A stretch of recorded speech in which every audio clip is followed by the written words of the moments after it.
Sveiki, pristatomoje Lietuvos funkcinio sporto čempionato 2025 metų pirmąjį testą, tai yra endurance testas. Šis testas susideda iš 10 intervalų kas 2 minutės ir yra sudarytas iš 2 pratimų. Tai yra irklavimas ir burpiai peršokant per irklavimo aparato šonų.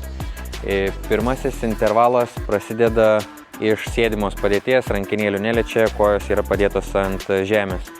Kai prasideda intervalas 3, 2, 1, sportininkas gali įsistatyti kojas ir paimti rankinėlės. Nuirklavus sportininkui reikiamą kiekį kalorijų priklauso nuo jūsų divizijos.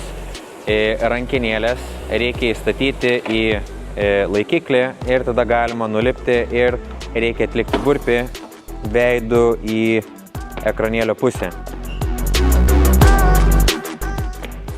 Atliekama šuolis 2 kojom.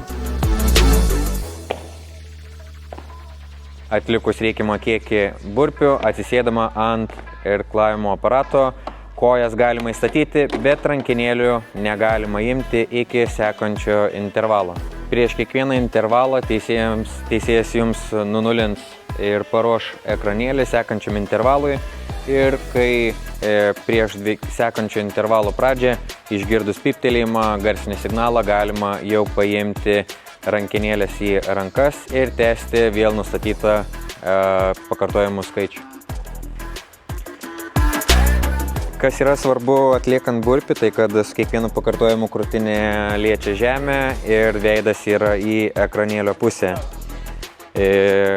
Sportininkas gali iš gulimos padėties stotis tiek viena koja, peršokti 2 kojom į kitą pusę, gali gultis šuoliuku arba žingsniavimo būdu. Taip. Ir judesio standartuose yra labai svarbu, kad pats šuolis per irklavimo aparatą būtų atliekamas 2 kojom. Jeigu judesys yra žingsniavimas, tai reiškia kryžiuojama arba šokama ištiktais iš vienos kojos į kitą pusę, tokie pakartojimai yra neleistini.